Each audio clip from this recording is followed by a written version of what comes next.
Subscribe कीजिए royal teacher को education संबंधी न्यूज़ तुरंत पाने के लिए।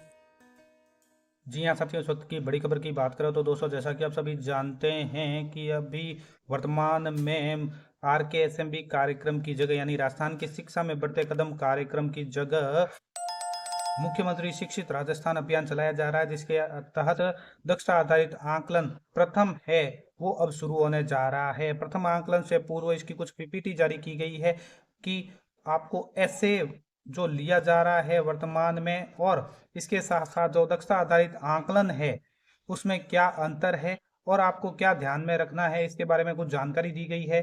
तो इसके संबंध में जब यह दक्षता आधारित आकलन ये शुरू हो रहा है तो आपको इसके संबंध में क्या क्या करना है। तो यहाँ पे कुछ PPT दी गई है कि दक्षता आधारित आकलन जो प्रथम है वो क्या है और किसके लिए है। तो आपको बता दें कि राज्य स्तर पर शिक्षकों द्वारा बनाए गए दक्षता आधारित प्रश्न पत्र का उपयोग होगा इसमें, और गणित, अंग्रेजी व हिंदी विषयों का इसमें परीक्षण किया जाएगा। और इस बार आकलन में कक्षा स्तर से पीछे और कक्षा स्तर के अनुसार दोनों प्रकार की दक्षताओं को इसमें शामिल किया जाएगा। पाठ्यक्रम पाठ्य पुस्तकों और वर्तमान पाठ्य पुस्तकों से लिया गया है, यानी कार्य पुस्तिका और पाठ्य पुस्तक दोनों का मिश्रित रूप है और RSCIT द्वारा जारी की गई है और आकलन इन्हीं दक्षताओं के आधार पर आयोजित किया जाएगा। तो इसमें रटना होगा खत्म, कोई भी बच्चा पीछे नहीं छूटेगा और डाटा रिपोर्टिंग नहीं, डेटा आधारित शिक्षण रहेगा। क्यों जरूरी है कि इसके दो पहलू है कि 100% पहले तो विद्यार्थियों की अटेंडेंस सुनिश्चित होगी और नो चीटिंग पॉलिसी जो पहले भी लागू थी वो इस बार भी लागू है, और परिणाम के आधार पर कोई कार्रवाई नहीं होगी, पर चीटिंग करने पर सख्त कार्रवाई होगी। आर्टिफिशियल इंटेलिजेंस यानी AI द्वारा चीटिंग पकड़ी भी जाएगी। ये जो आकलन है वो शिक्षकों को एकेडमिक फीडबैक देगा, जैसे किन दक्षताओं पर ज़्यादा जोर देना है, किन विद्यार्थियों को मदद की जरूरत है, इस तरह से।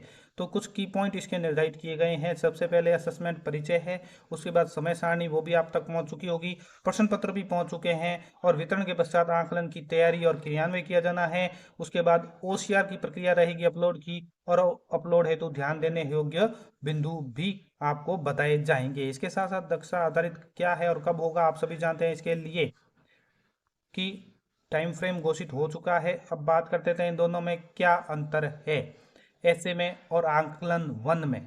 ऐसे में केवल कक्षा स्तर की दक्षताओं का परीक्षण होता है, परंतु दक्षता आधारित आकलन फर्स्ट में कक्षा स्तर के नीचे और कक्षा स्तर की दक्षताओं का भी प्रशिक्षण होगा।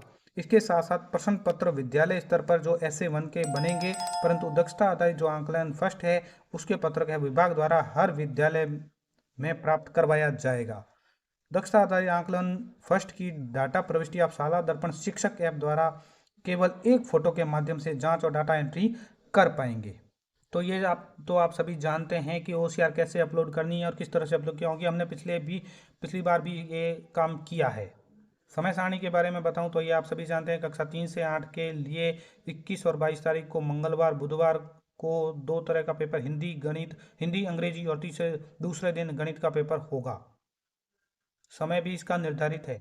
3 से 5 के लिए हिंदी, गणित और अंग्रेजी में 20 प्रश्न होंगे और विभाग द्वारा प्रिंट करके प्रत्येक विद्यार्थी के लिए भेजा जाएगा, और 3 से 5 के विद्यार्थी पेपर में वर्तमान विकल्प के सामने ही टिक करेंगे, और शिक्षक शाला दर्पण शिक्षक ऐप का उपयोग करके पेपर को स्कैन करेंगे, और नई स्कैन प्रक्रिया भी बताई गई है। और 6 से 8 के लिए अलग OCR शीट में सही विकल्प चयन करने के लिए दिया गया है, वो पिछली बार की तरह ही है जैसा पिछली बार में था।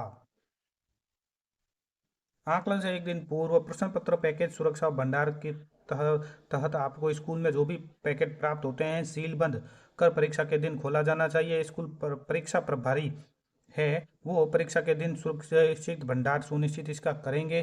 परीक्षा के उद्देश्य, मूल अवधारणा का रिकैप, परीक्षा का टाइम टेबल, ये स्टाफ मीटिंग के दौरान कुछ एजेंडा रखा जा सकता है, सीटिंग ऑर्डर, और इसके साथ साथ शिक्षक अदला बदली के साथ नो चीटिंग। और समय सारणी जो राज्य भर में एक ही है वो आप सभी जानते हैं। आकलन से 1-2 दिन पूर्व छात्रों को बैठाने का चार्ट बोर्ड और बेंच पर लिखे रोल नंबर कुछ इस तरह से रख सकते हैं आप, और इसमें एक कक्षा के अधिकतम 50% छात्रों को एक कक्षा में बैठाया जाएगा।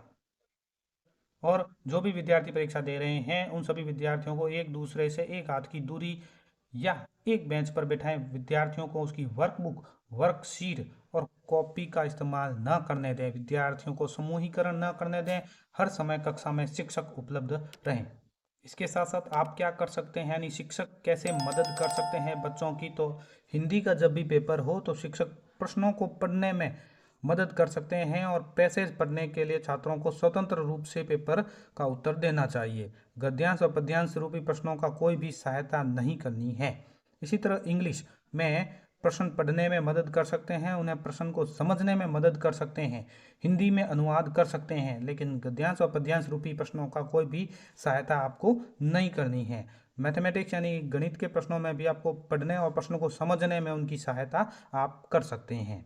और अगर नकल या चीटिंग हुई तो प्रधानाध्यापक एचएम को कारण बताओ नोटिस जारी किया जाएगा। यदि किसी स्कूल जोड़ तोड़ की पहचान की जाती है, पूरे स्कूल को एक पुनः परीक्षण से गुजरना होगा।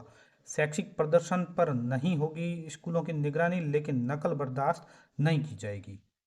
आकलन के पश्चात ओसीआर अपलोड करनी है। ओसीआर आप सभी को आती है, ऊपर जो क्यूआर कोड दिया गया है उसको ज़रूर स्कैन करें, आप सभी जानते हैं इसके बारे में। और इसके साथ साथ ही ओसीआर को अपलोड करने का जो अंतिम दिन है वो 25 जनवरी रखा गया है।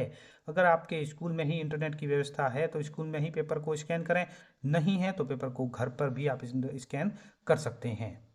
3 से 5 के लिए स्कैनिंग की प्रक्रिया आप सभी जानते हैं। जिसकी भी आप स्कैनिंग करना चाह रहे हैं उस कक्षा को सेलेक्ट कीजिए, कक्षा के विद्यार्थी को सेलेक्ट कीजिए, फोटो अपलोड करें ऑप्शन है वो क्लिक कीजिए, तो आपके सामने इस तरह के जो पेज है वो आ जाएगा। पेज 1, पेज 2 आप उसको पलट कर अपलोड कर सकते हैं।